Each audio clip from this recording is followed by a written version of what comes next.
Hey everyone, welcome back to another video. So today we've got another Game Boy DMG, my favorites. These are my favorite to work on, but this one's is completely dead.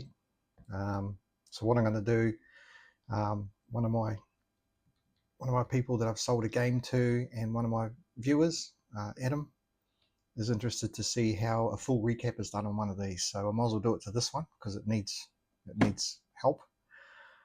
So what I'll do is I'll do a full recap on this DMG. We'll get the thing going, and then we'll probably pop it in a new case too, because the case is pretty, as you can see, pretty faded. So what we'll do is we'll get stuck into it. This has got a lot of battery corrosion down the bottom too, so it'll be good just to get this thing apart, see what it's like inside, and we'll go from there. Right, so I've undone the 6 tri-wing screws here. Just tip them out and get rid of them. And then of course we just open it up and pull the ribbon out of the top piece. So it's looking pretty good, but we will replace all the capacitors on here. As you can see, there's a few. And what I am going to do, I'm going to experiment a bit. I'm actually going to replace them with SMD caps as well, ceramic SMDs, and see if it'll work. Might as well. And then we'll replace the ones on the main board, on the power board, and on the audio board as well. Just get the thing all nice and fresh. So let's pull out the main board first and the audio board, which is just our 4 Phillips screws. Right, that's all done. So of course we just lift this out. Let's check for any corrosion. It's pretty good. Don't seem to have any corrosion there. Could probably just do with a bit of a clean. But on these, we've only got 5 caps on the main board. 1, 2, 3, 4, 5. Got a couple of caps on the audio board and a couple of caps on the power board. So we'll have a look at what ones they are, and we'll get stuck into this piece first. Right, so I've had a look at all the caps. They're all mostly 100 UF, 10 UF and a 1 UF, except there is one on the power board, there is 133 UF cap, which is that one here. And I was thinking the easiest way to do it with ceramics is, because they're surface mount, is, say this one here, I'll just snip it off at the board,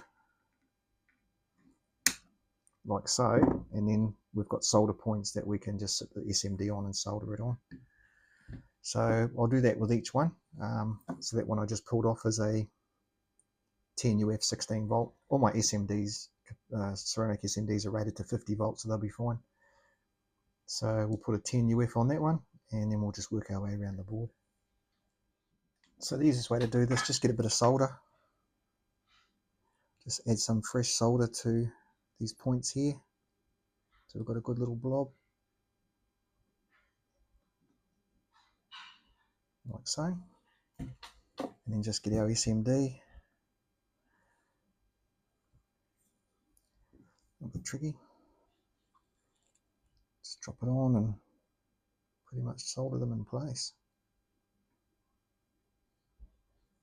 That one's in. Just get the other side, join it up.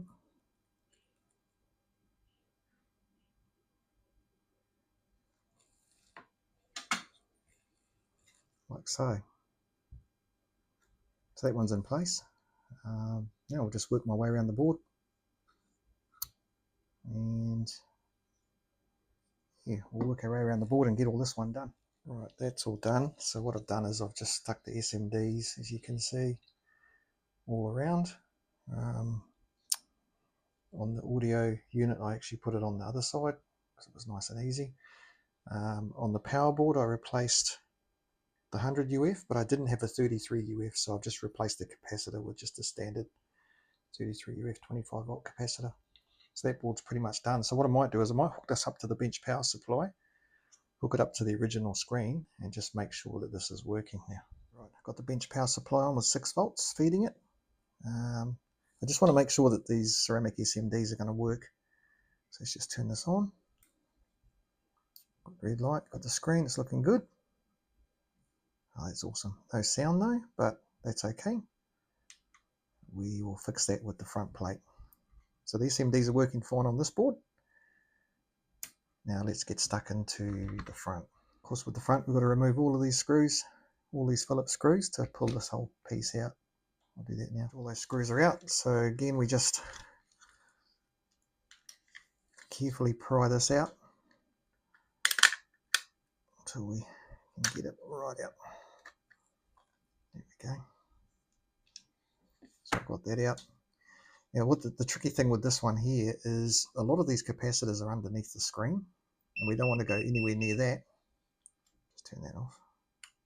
We don't want to go anywhere near this side. So it's just going to be easier if we just cut the legs on these and leave a bit of leg on each side, and then we can mount the capacitors to them.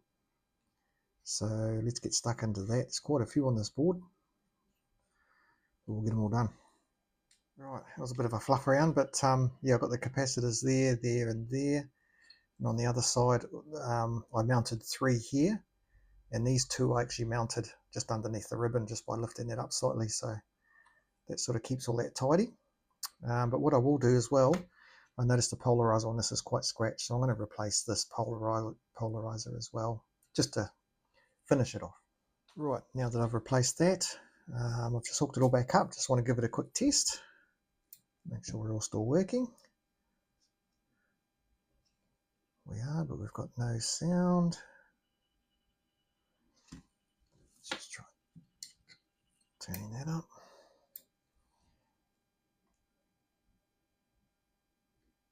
Got no sound at all. So obviously we've replaced the capacitor for the sound.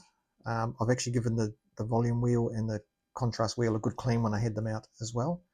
So I think it's the speaker. So let's replace the speaker and see if we can fix it. Right, I've replaced the speaker just with a new aftermarket one. That's the old one there. Let's give it a go.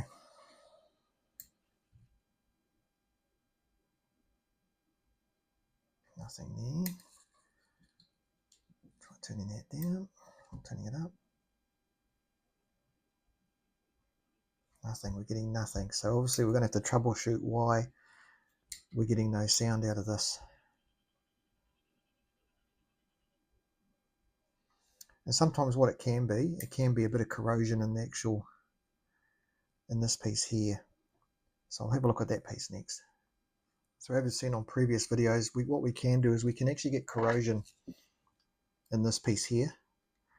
And what this is when you put in your earphones or your headphones, it actually pushes this piece away from here and turns off the speaker, so that it only comes through your headphones. But if you get corrosion here, it just stays turned off all the time. And that may be what the issue is. So what I might do is I might just give it a bit of a spray with isopropyl alcohol, a bit of a clean, and we'll see if it makes any difference. So what I've done is I've just I've cleaned up that little point in there, because when I did continuity from there to there was nothing. So I've cleaned that up now, and what we'll do is we'll test the continuity and see if it's fixed it.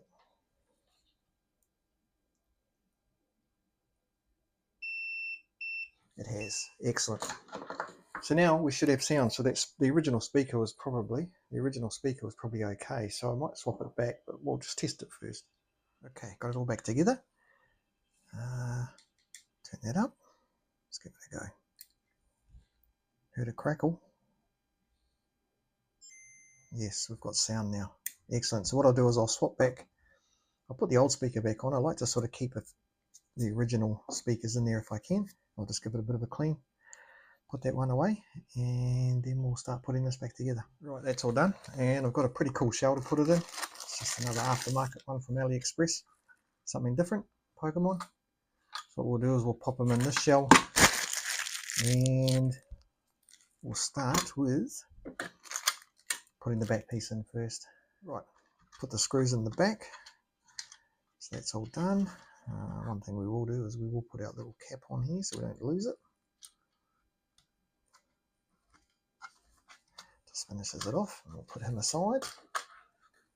And what we do now is we'll start putting our buttons in onto the front and put our front board in. Alright, I've got the buttons in. I just need the rubbers from the old one, which was this one, and I just need these rubbers as well, which I'll give a bit of a clean up first. And then what I'll do is also, as usual, is we'll clean up these pads on here before we put it all back together. Right, now that I've cleaned those up, got all the buttons in, just need to sit this in here and get the speaker in the right place first. There. And then get him in the right place. Now what I've got to do now is just put all the multiple screws back in. Right, all our screws are back in. I just cleaned up a bit of excess flux in that on the board too, so I've cleaned all that up. So now we just get our ribbon cable, pop them in, carefully bend that under, and button this all up with our 6 screws. So I'll just do that now. Right, that's all buttoned up. Now all we're going to do now is put our new lens on.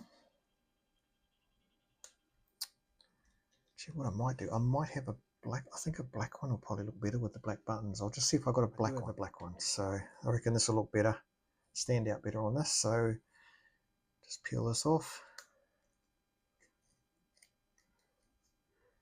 Make sure he comes off at the same time.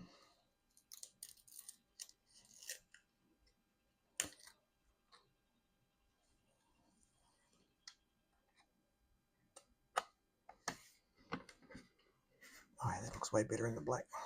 Just stands out better. And then the most satisfying part, if I can get it. No, it ain't coming from that corner. Let's go this corner instead. Yeah, that's better. Look at that. Beautiful. Right, all we've got to do now, pop some batteries in, give it a test, make sure it's all go.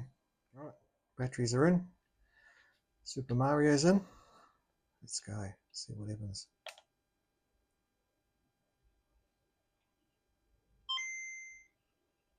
Working all right.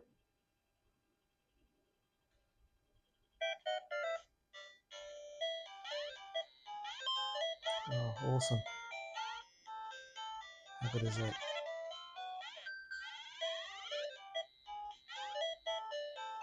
There we go. Love it. Now I like the look of that one too, just something different for the shell. But yeah, that one's all good to go. One thing I do need to do is pop a little serial number on here, which I'll find now, and then we are finished. Right, I've been through my bins of stuff and I don't have any new serial numbers, so I'll have to order some of those, but that's all right. At least this game is finished and saved.